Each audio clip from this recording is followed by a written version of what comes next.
Vimos lá todas essas estruturas, obviamente, que estava presente aí no vegetal.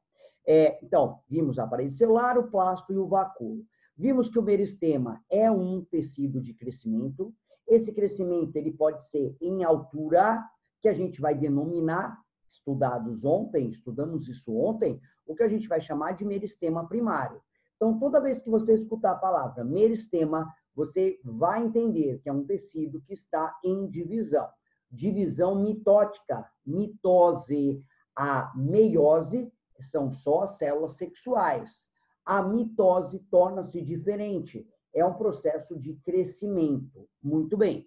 Esse crescimento ele pode ser primário em alongamento para cima, e ele pode ser o meristema secundário quando ele fica, obviamente, em espessura, o que torna, por exemplo, o caule mais espesso, mais consistente, tá?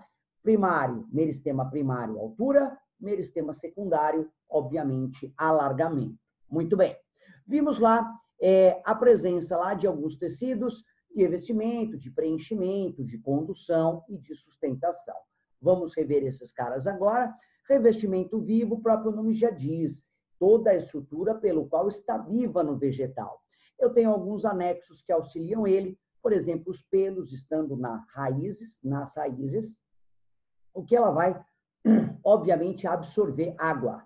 Absorvendo água, tornando ela uma seiva bruta, sendo transportada pelo xilema ou lenho até a folha. Para que até a folha? Para que ocorra lá o processo de fotossíntese. Então, preciso de água lá nas folhas. E, obviamente, o que a gente chama de floema ou de suber, na verdade, é o que conduz essa água da folha até o solo. Lembrando que esse transporte ele é mais tranquilo, porque ele obedece uma coisa denominada força gravitacional. De cima para baixo, filho, todo santo ajuda. O difícil é de baixo para cima.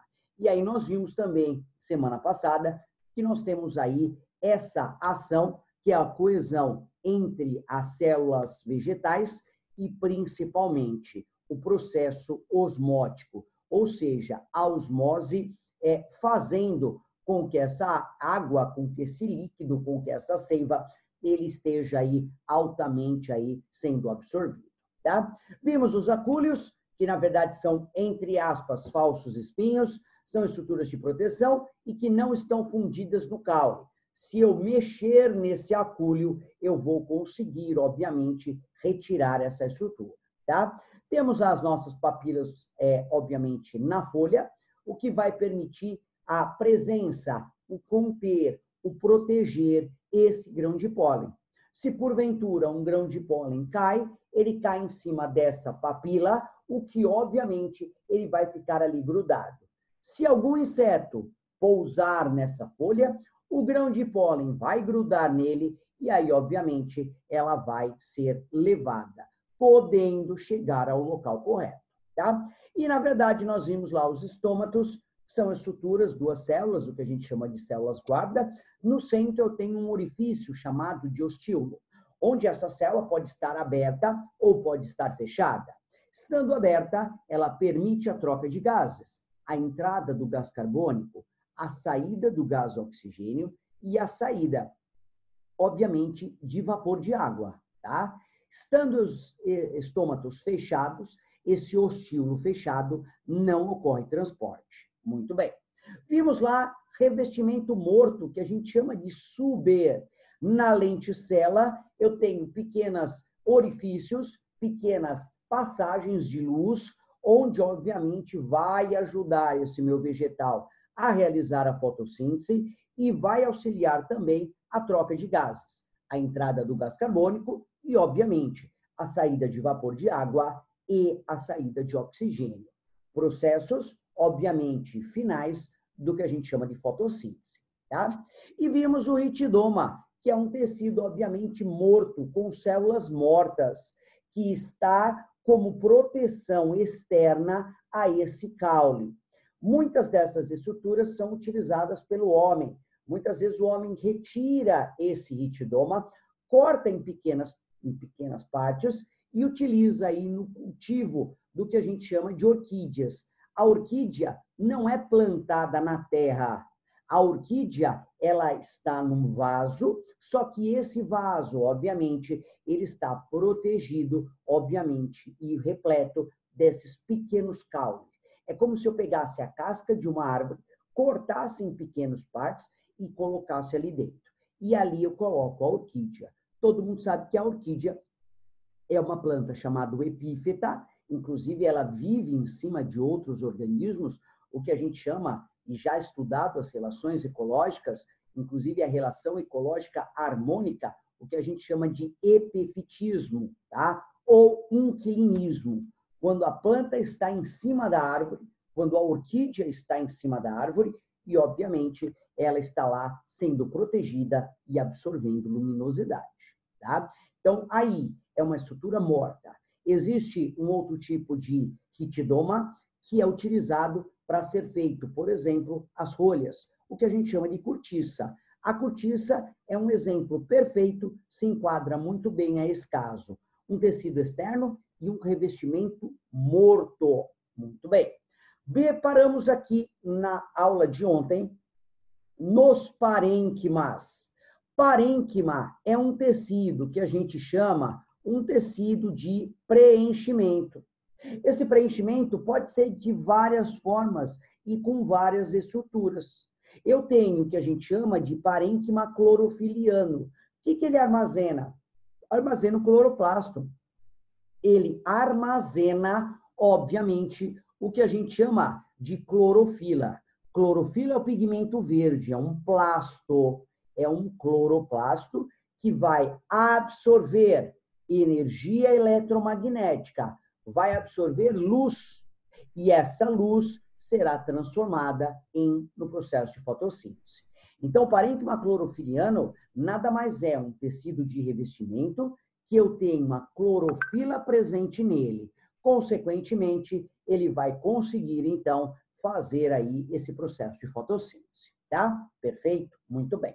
E eu tenho outros tipos de parênquima, que é o que a gente chama de revestimento, que vai revestir certas estruturas.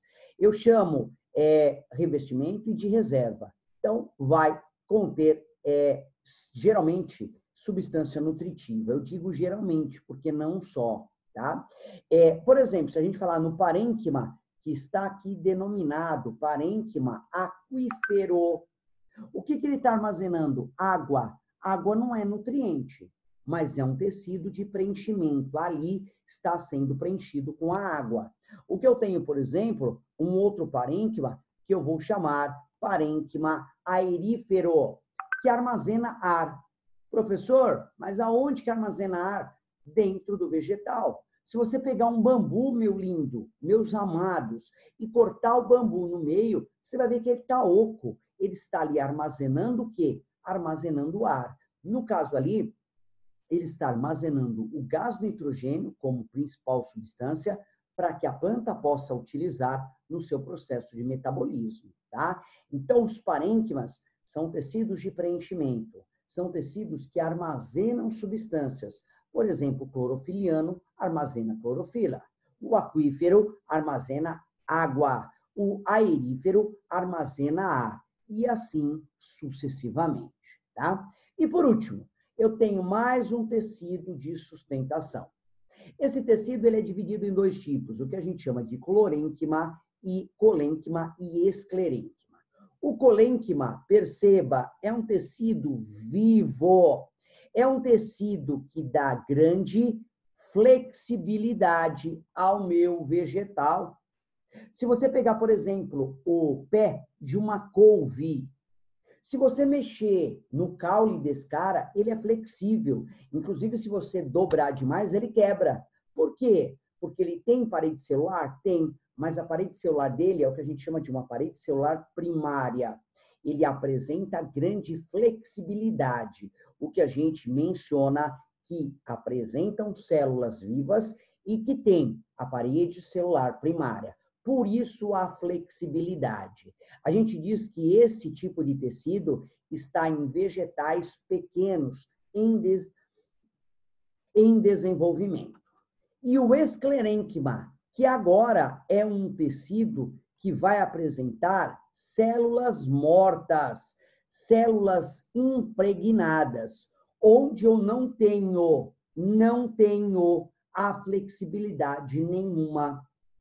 Na frente da tua casa, se tiver uma árvore e você for lá e empurrar o caule não vai sair do lugar, porque aquele caule já está com o seu tecido de sustentação do tipo esclerênquima.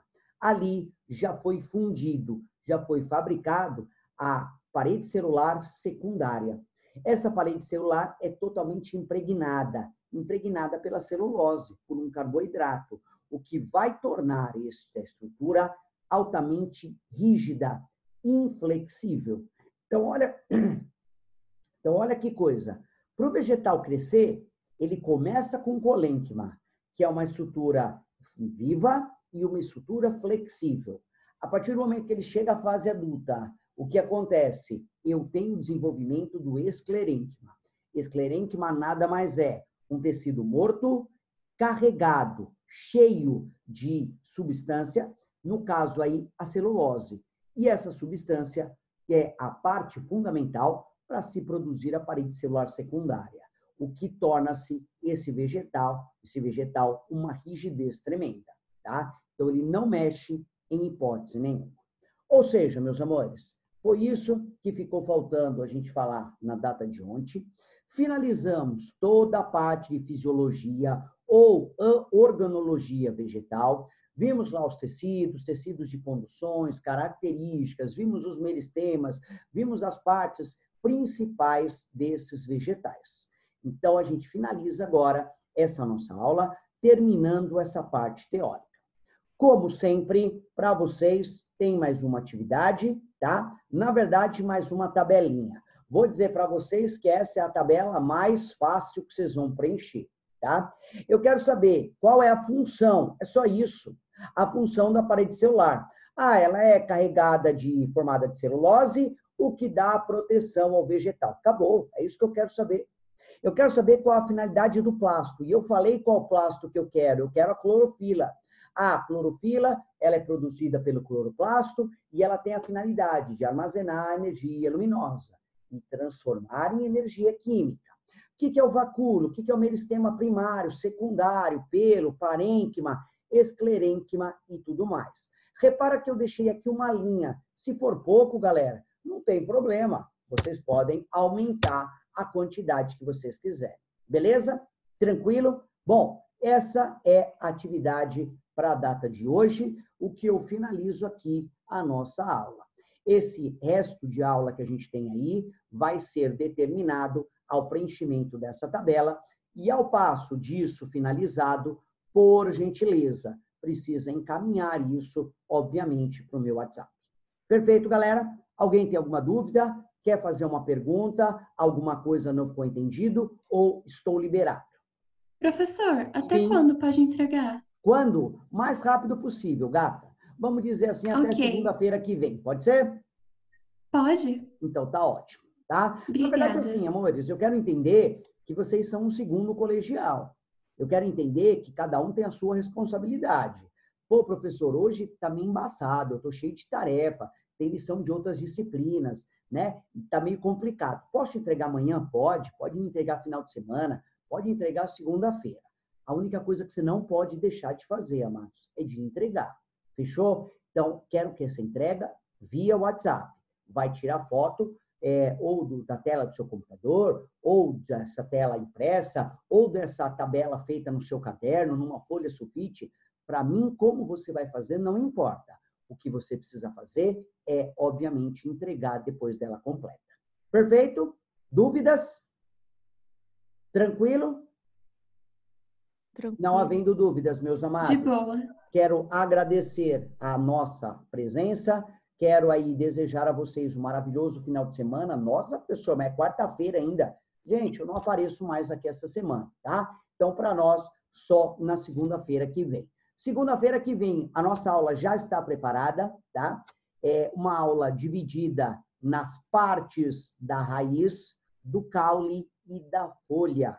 Então, nós vamos ver os tipos, as características, as funções que se referem aí a essas estruturas. Beleza? Meus amores, fiquem com Deus. A paz do Senhor Jesus.